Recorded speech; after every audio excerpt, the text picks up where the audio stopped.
Allen Octavian Hume అనే ఒక British civil servant ఈ కాంగ్రెస్ పార్టీని స్థాపించిండు. స్వాతంత్రం భారతదేశానికి మేమే తీసుకొచ్చినాం అని కాంగ్రెస్ పార్టీ చెప్పుకుంటూ ఉంటుంది. దాదాపు 150 సంవత్సరాల వయసున్న కాంగ్రెస్ పార్టీ ఈరోజు భారతదేశంలో ఆ పార్టీ పరిస్థితి ఏంటి? మొత్తం భారతదేశంలో 3 రాష్ట్రాలకు పరిమితమైంది. ఈరోజు రాహుల్ గాంధీ గారు బయటికి ఎక్కడి పోయినా భారతదేశానికి సంబంధించి, భారత ప్రభుత్వ విధానాలకు సంబంధించి, భారతదేశంలోని రాజకీయ పార్టీల గురించి బయట దేశంలో మాట్లాడతాడు ఆయన. మనని అంతకాలం పరిపాలించిన బ్రిటిష్ దురాక్రమణదారులు, వలసదారులు వాళ్ళ దగ్గర పోయి మనని చులకనగా చేసి మాట్లాడితే ఏమి అభిమానం ఉన్నట్టు కాంగ్రెస్ పార్టీకి దేశం మీద? The surprising thing is that the so-called defenders of democracy, which are the United States, European countries, seem to just be oblivious that a huge chunk of the democratic model has come undone, which is a real problem with regards to, and frankly, the opposition is fighting that battle. And it's not just an Indian battle. It's actually a much more important battle. బట్టలు ఊడదీసి కొడితేనే ఇందిరమ్మ రాజ్యం గొప్పతనం అర్థమవుతుందని Congress party ముఖ్యమంత్రి తెలంగాణలో బహిరంగ సభలో మాట్లాడుతూ ఉంటే ఇది నఫరత్ కి దుకానా, మొహబ్బత్ కి దుకానా? తోడుకలు తీస్తే అధ్యక్ష, ముఖ్యమంత్రిగా చెప్తున్న పట్టలు ప్రదేశం రోడ్డు మీద తిప్పిస్తా అధ్యక్ష. చంద్రబాబు నాయుడుని తెలంగాణ నుంచి తరిమివేసిండు కేసీఆర్ అనేది వాస్తవం. రేవంత్ రెడ్డి చెప్పింది కూడా వాస్తవం. ఆ మాట చంద్రబాబు నాయుడు ఒప్పుకోవాలి కదా. అవును, కేసీఆర్ నన్ను ధర్మేసిండని మీ గురువుతో నువ్వు చెప్పించాలి కదా రేవంత్ రెడ్డి. టీడీపీ పార్టీ నిజానికి ఇక్కడ నుంచి బిచాణా ఎత్తడానికి కేసీఆర్ ఎంత కారణమో రేవంత్ రెడ్డి కూడా అంతే కారణం. ఎన్టీ రామారావు కాంగ్రెస్ పార్టీని కూకటి వేళ్లతో పెకలించాలని, కాంగ్రెస్ పార్టీ అవినీతి, బంధుప్రీతి నుంచి ప్రజల్ని విముక్తం చేయాలని, తెలుగు జాతిని విముక్తం చేయాలని తెలుగుదేశం పార్టీ పెట్టినవాడు ఎన్టీ రామారావు. ఇదేమి మానసిక వ్యభిచారం? నువ్వు కాంగ్రెస్ ఓనివా, నువ్వు టీడీపీ ఓనివా, నువ్వు అయ్యోనివా, నువ్వు అమ్మోనివా? తెలంగాణకి ఎవరు నువ్వు? ఈ రేవంత్ రెడ్డి కాంగ్రెస్ పార్టీని ముంచుతాడు, తెలంగాణను ముంచుతాడు. ఆల్రెడీ ముంచిండు 2 ఏళ్ళు. నమస్తే. ఈరోజు ఈ వీడియో కాంగ్రెస్ పార్టీ నాయకులు, కార్యకర్తలు, అభిమానులు, కాంగ్రెస్ పార్టీకి ఓటు వేసిన ప్రజలు ప్రధానంగా ఈ వీడియో చూడాలని విజ్ఞప్తి. మిగతా వాళ్ళు కూడా చూడండి, బీజేపీ వాళ్ళు చూడండి, బీఆర్ఎస్ వాళ్ళు చూడండి, ఎంఐఎం వాళ్ళు చూడండి, అందరు చూడండి, నాకేం అభ్యంతరం లేదు. కానీ బట్ ప్రధానంగా కాంగ్రెస్ వాళ్ళు చూడాలి. ఎందుకంటే కాంగ్రెస్ పార్టీ స్వాతంత్రం రాకపూర్వం A O Hume, Allan Octavian Hume అనే ఒక బ్రిటిష్ సివిల్ సర్వెంటు ఈ కాంగ్రెస్ పార్టీని స్థాపించిండు. దాదాబాయి నౌరోజీ, ఏఓ హ్యూము, ఆ తర్వాత మహాత్మా గాంధీ కాంగ్రెస్ పార్టీ అధ్యక్షుడు అయిండు. స్వాతంత్ర పోరాటం జరిగింది, స్వాతంత్రం వచ్చింది. స్వాతంత్రం భారతదేశానికి మేమే తీసుకొచ్చినాం అని కాంగ్రెస్ పార్టీ చెప్పుకుంటూ ఉంటుంది. అది వాస్తవం కూడా. అనేక శక్తులతో పాటు కాంగ్రెస్ పార్టీ ప్రధాన భూమిక పోషించింది. అందులో నిస్సందేహంగా ఆ క్రెడిట్ కాంగ్రెస్ పార్టీకి ఇవ్వాలి. అట్లాంటి కాంగ్రెస్ పార్టీ, దాదాపు 150 సంవత్సరాల వయసున్న కాంగ్రెస్ పార్టీ ఈరోజు భారతదేశంలో ఆ పార్టీ పరిస్థితి ఏంటి? ఇది కాంగ్రెస్ అభిమానులను ఉద్దేశించి చేస్తున్న వీడియో కాబట్టి మీ పార్టీ పరిస్థితి ఏందని అడుగుతున్నాను. ఈరోజు ఎట్లా అయిపోయింది కాంగ్రెస్ పార్టీ? మొత్తం భారతదేశంలో 3 రాష్ట్రాలకు పరిమితమైంది. ఈరోజు ఒక ఉప ప్రాంతీయ పార్టీ స్థాయికి దిగజారిపోయింది కాంగ్రెస్ పార్టీ. పేరుకే జాతీయ పార్టీ, కానీ ఉప ప్రాంతీయ పార్టీ స్థాయికి దిగజారిపోయింది. ఎందుకంటే ఈరోజు కాంగ్రెస్ పార్టీని నడిపిస్తున్న అధినాయకత్వం కానీ, కాంగ్రెస్ పార్టీకి సైద్ధాంతిక బలంగా ఉన్న శక్తులు కానీ, అవి ఈరోజు ఎవరైనా ఉన్నారో లేదో నాకు తెలియదు, కానీ పూర్తిగా భావదారిద్ర్యంలో కొట్టుమిట్టాడుతూ ఉన్నారు.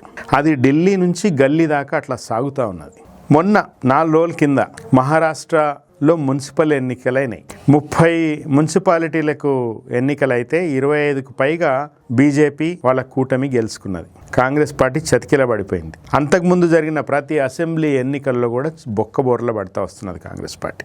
ఈరోజు రాహుల్ గాంధీ గారు బయటికి ఎక్కడి పోయినా, ఆయన బ్రిటన్ పోయినా, అమెరికా పోయినా, ఎక్కడి పోయినా కూడా భారతదేశానికి సంబంధించి, భారత ప్రభుత్వ విధానాలకు సంబంధించి భారతదేశంలోని రాజకీయ పార్టీల గురించి బయట దేశంలో మాట్లాడతాడు ఆయన.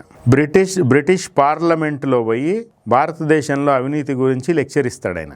మనని అంతకాలం పరిపాలించిన బ్రిటిష్ దురాక్రమణదారులు, వలసదారులు వాళ్ళ దగ్గర పోయి మనని చులకనగా చేసి మాట్లాడితే ఏమి అభిమానం ఉన్నట్టు కాంగ్రెస్ పార్టీకి ఈ దేశం మీద? ఆయన ఎక్కడ పోయినా అట్లాగే మాట్లాడతాడు. అండ్ దేని మీద కూడా ఒక విధానం అంటూ ఉండదు. ఆయన ఓట్ చోరీ గురించి దేశమంతా తిరిగి మాట్లాడతాడు. తెలంగాణలో ఎట్లా ఓట్ చోరీ జరుగుతుందో చూస్తున్నాం.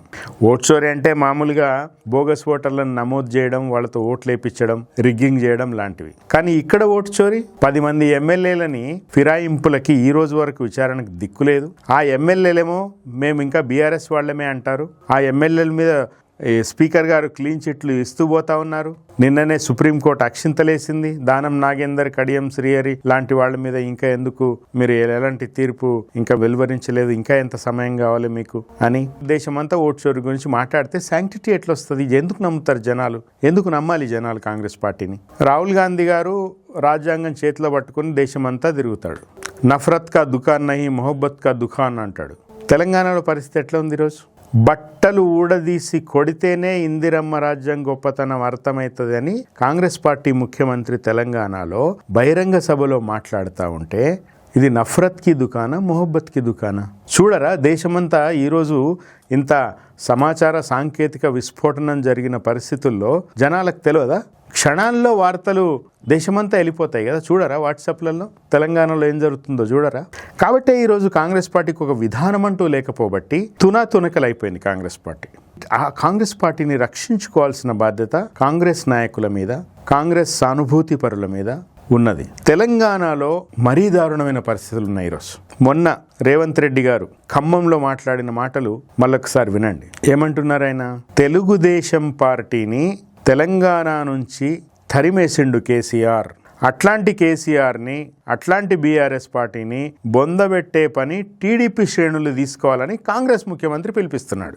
దీంట్లో కాంగ్రెస్ పార్టీ ప్రయోజనాలు ఎక్కడున్నాయి? ఇందులో 2 అంశాలు. చంద్రబాబు నాయుడుని తెలంగాణ నుంచి తరిమివేసిండు కేసీఆర్ అనేది వాస్తవం. రేవంత్ రెడ్డి చెప్పింది కూడా వాస్తవం. ఆ మాట చంద్రబాబు నాయుడు ఒప్పుకోవాలి కదా. అవును, కేసీఆర్ నన్ను ధర్మేసిండని మీ గురువుతో నువ్వు చెప్పించాలి కదా రేవంత్ రెడ్డి.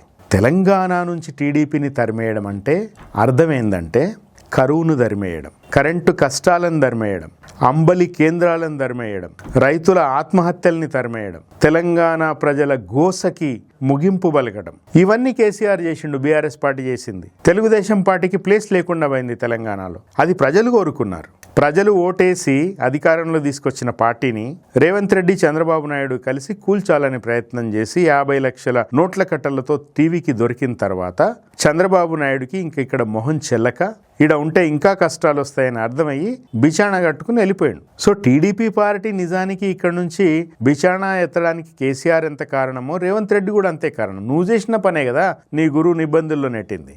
అదొక అంశం.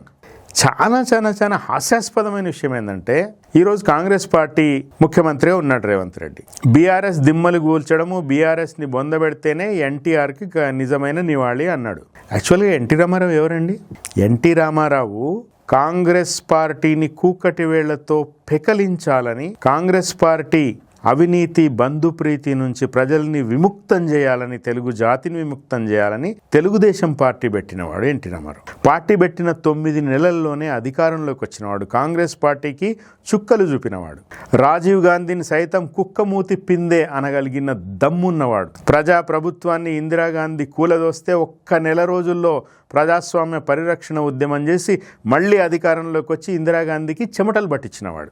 ఆ ఎన్టీ రామారావుకి నివాళి ఇయ్యాలంటే ఈరోజు కాంగ్రెస్ పార్టీ ముఖ్యమంత్రి చెప్పిన మాట వినాలనా? ఇంకో విచిత్రం, రేవంత్ రెడ్డి ఒకవైపు రాజశేఖర్ రెడ్డి, ఒకవైపు ఎన్టీ రామారావు, ఇద్దరిని ఆదర్శంగా తీసుకోమంటాడు. వాళ్ళిద్దరికీ పూర్తి వైరుధ్యం కదా. ఇదే చంద్రబాబు నాయుడు, రాజశేఖర్ రెడ్డి, చంద్రబాబు నాయుడు ఆజన్మ శత్రువులుగా, రాజకీయ ప్రత్యర్థులుగా ఉన్నారు కదా.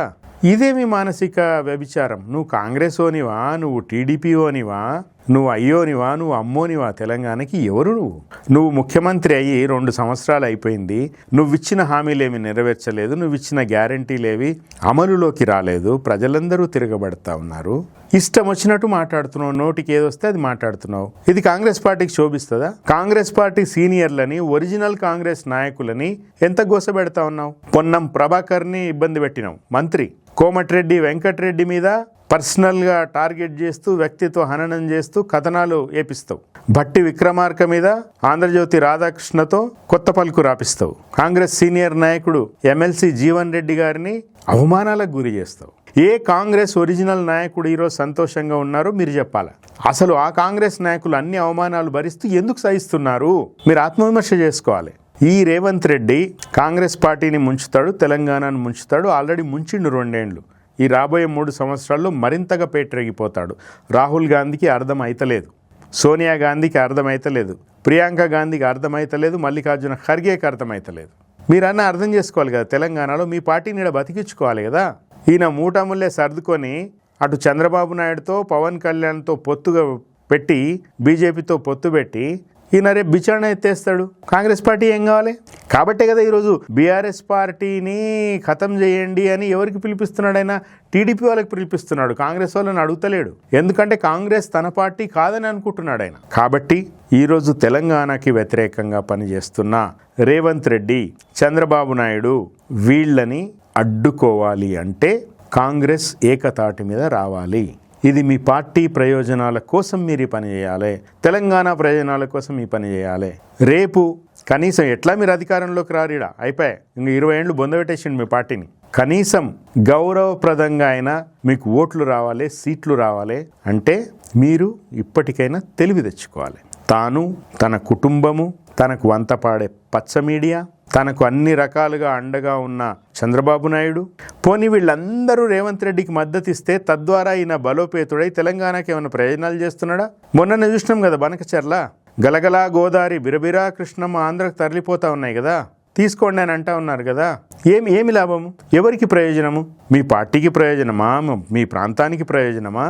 రేపు నిండా మునిగిన తర్వాత ఏం చేయగలదు మీ పార్టీ? అయిపోయి ఈరోజు కర్ణాటకలో ఉన్నది, తెలంగాణలో ఉన్నది, కొంత హిమాచల్ ప్రదేశ్లో ఉన్నది, ఇంకేడుంది?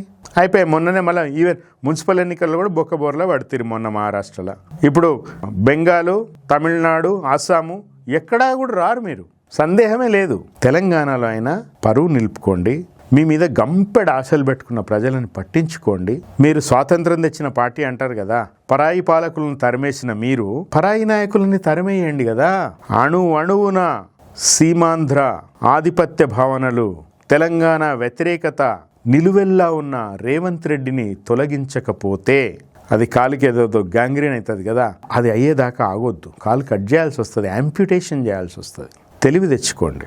రేవంత్ రెడ్డి చాలా చాలా చాలా ఆయన అడుగులన్నీ కూడా కాంగ్రెస్ని వదిలేసి సొంత దుకాణం చంద్రబాబు నాయుడు మద్దతుతో, నరేంద్ర మోడీ మద్దతుతో పెట్టుకోవాలనుకుంటున్నాడు. దీన్ని ఎవరైనా తెలంగాణ ప్రదేశ్ కాంగ్రెస్ కమిటీకి కావచ్చు, ఆల్ ఇండియా కాంగ్రెస్ కమిటీకి కావచ్చు తెలియజెప్పండి. తెలివి తెచ్చుకోండి. అసలు ఆయనని స్థాయి లేని వాడిని తీసుకొచ్చి ముఖ్యమంత్రిని చేయటమే పెద్ద తప్పు. చేసిన తర్వాత 2 ఏళ్లలో వరుసగా ఇన్ని తప్పిదాలు చేస్తూ ఉంటే, ఒకవైపు రైతుల బలవన్మరణాలు, ఒకవైపు కలుషితాహారం తిని విద్యార్థుల చావులు, ఆటో డ్రైవర్ల చావులు, ఎన్ని జరగాలి ఇంకా? ఇదేమని అడిగితే నోటికొచ్చినట్టు మాట్లాడడం, బూతులు మాట్లాడడం, ఇంకా ముగింపు పలకండి దీనికి. ఈ ఖేయాస్ ఖతం కావాలి. ఆల్ ఇండియా కాంగ్రెస్ కమిటీ చాలామంది అసలు యూపీఏ 1 and 2 వాళ్ళ పరిపాలన ఈ దేశంలో పెనుమార్పులు తీసుకొచ్చింది. I was a fan actually. భూసేకరణ చట్టం కావచ్చు, ఆర్టీఐ చట్టం కావచ్చు, ఫుడ్ సెక్యూరిటీ చట్టం కావచ్చు, చాలా గొప్ప గొప్ప చట్టాలు తీసుకొచ్చింది. సోనియా గాంధీ గారి దగ్గర ఆ రోజు ఎన్ఏసి, నేషనల్ అడ్వైజరీ కౌన్సిల్ ఉండేది. చాలా పౌర సమాజానికి చెందిన వాళ్ళు అందులో ఉండేవాళ్ళు. హర్షమందర్, జీన్ రీస్, మహాత్మా గాంధీ జాతీయ ఉపాధి హామీ పథక రూపకర్త, ఎక్కడెక్కడి నుంచో మంచి బ్రెయిన్స్ దాంట్లో కాంట్రిబ్యూట్ చేసినాయి. బెస్ట్ ప్రాక్టీసెస్ అవన్నీ ఏమైపోయింది? ఆ లిగసీ ఏమైపోయింది? ఆ దార్శనికత ఒక అనామకుని చేతిలో, ఒక మరుగుజ్జి చేతిలో, ఒక వికారమైన మనస్తత్వం కలిగిన వాడి చేతిలో, అన్నిటికీ మించి మీ పార్టీకి నష్టం చేస్తున్న వాడి చేతిలో పార్టీని, ప్రభుత్వాన్ని పెట్టి ఎందుకు తమాషా చూస్తున్నారు రాహుల్ గాంధీ? లేవండి. Before it is too late. And తెలంగాణకు చెందిన నికార్సైన కాంగ్రెస్ కుటుంబ సభ్యులందరికీ కూడా విజ్ఞప్తి చేస్తున్నా, ఈ నష్టాన్ని నివారించండి. తెలంగాణని ఈ 3 సంవత్సరాల టైం ఉంది మీకు. తెలంగాణ ప్రజలకిచ్చిన నమ్మకాన్ని నిలబెట్టే ప్రయత్నం చేయండి. Thank you.